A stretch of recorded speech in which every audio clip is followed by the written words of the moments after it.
Well, I'm not complaining. I really have to get to that space. I'll phrase though. them differently. Oh, sure. Well, we'll see. We'll see. We're ready? It's Okay. exciting, though, what's happening, isn't it? Incredible. It's amazing. Yeah, I love this movie. And We're you're all so happy. good in it. Oh, thank you. And you play like the craziest stage mom ever. Well, tell us about that. Crazy for sure. And I didn't once think of her as a stage mom. Isn't that funny? Really? Because I think of stage moms as mothers who are pushing people who don't really want to do it. I think Nina really wants to do it, and I think Erica is actually making it possible for Nina to do it, to be a ballerina. I don't think, after what we learn about Nina, that Nina's really capable of taking care of herself.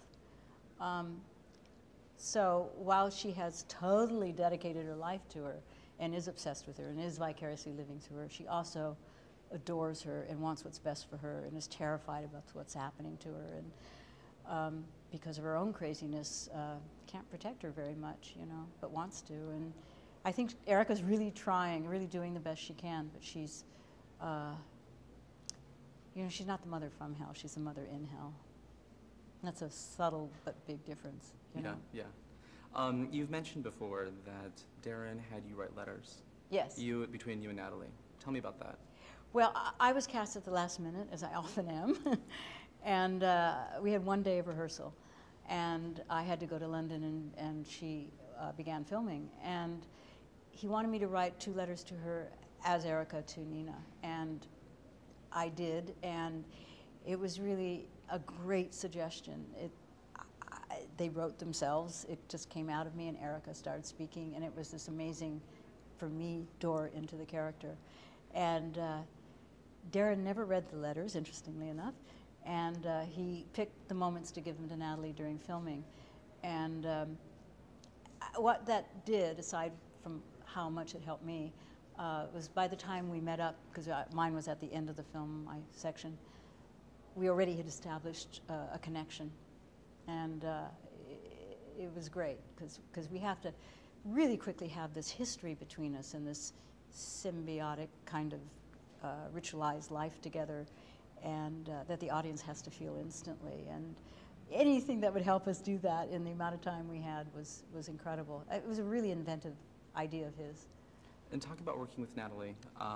You know, I know that you came on board, like, or I mean, your scenes were shot at the end in that apartment, which was so designed beautifully with the mirrors, and there's so much going on, and it's an expression so of claustrophobic. Erica. Yes. So claustrophobic, that apartment. I kept thinking it was like Das Boot. We were in a submarine. Yeah, what was the question? I'm sorry.